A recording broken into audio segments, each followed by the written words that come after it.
Why you pointing your weapon at me? Hey, get your hands up. Shoot my fucking Get your hands up.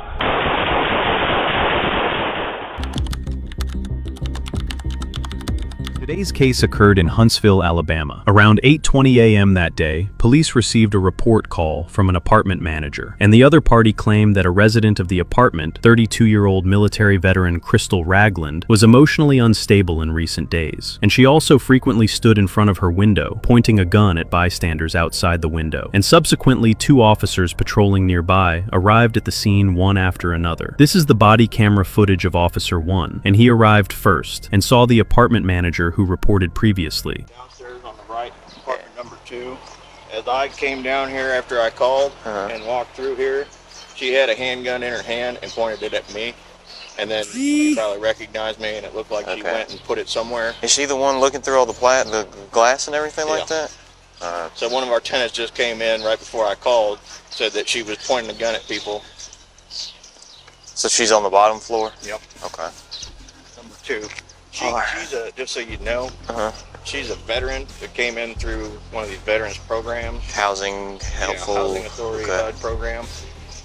I believe that she's got some chronic PTSD. Right. And she also has some traumatic brain injury. She's not stable. For the last few weeks, every time I've been down here, she's been having that patio blinds open, just staring out the window, looking at people. Yeah, the PTSD mentioned by this apartment manager, namely post-traumatic stress disorder, refers to a mental illness generated after a person experiences war or other severe traumatic events. And patients will often constantly reproduce traumatic events and scenes in life. And for example, some sick military service members, they sometimes will be anxious and restless, aggressive, and might also manifest hypervigilance, thinking they themselves are on the battlefield and surrounding people are all enemies.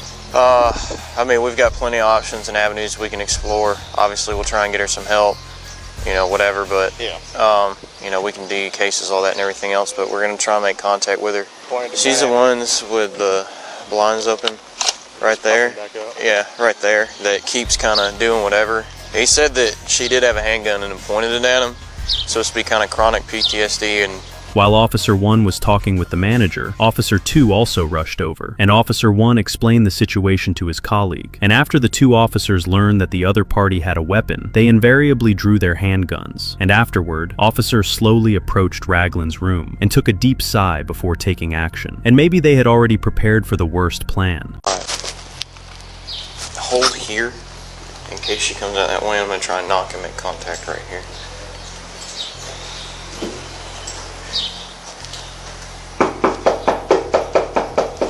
Hey, Crystal, Huntsville Police, can we talk to you real quick? Officer 1 judged very correctly, and the other party indeed walked out from another door. Hey, see your hands up in the air. I don't got no weapon. All right, step out. Why you pointing your weapon at me? Hey, get your hands up. Get your hands up.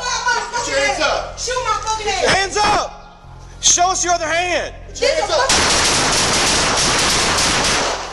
111 shots fired, officer involved. Ragland yelled at Officer that she had no weapon, but afterward put her hand into her pocket, and it seemed that she was about to pull something out. And the 2 officers had no choice but to fire shots. And next is the body camera footage of Officer 2, and because he used the latest model at that time, the footage looks very clear.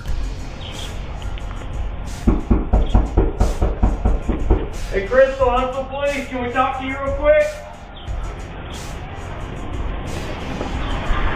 Hey, let me see your hands. Get your hands up in the air. I don't got no weapon. All right, step out for Why me. you pointing your weapon at me? Hey, get your hands up. Get your hands up. Get your hands up. Shoot my fucking Get your hands up. Show us your other hand. Get your hands up.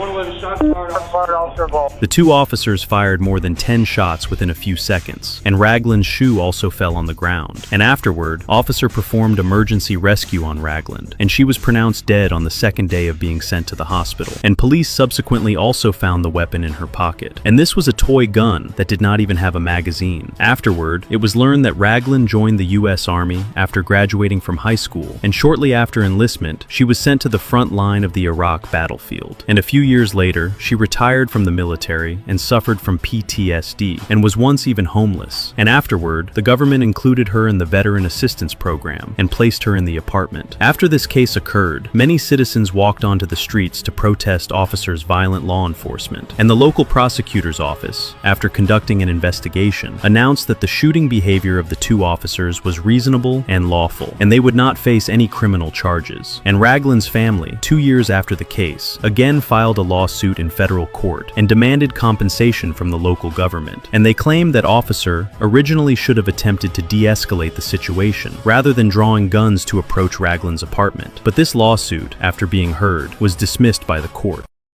Subscribe, like and follow for more true crime documentaries and body cam breakdowns.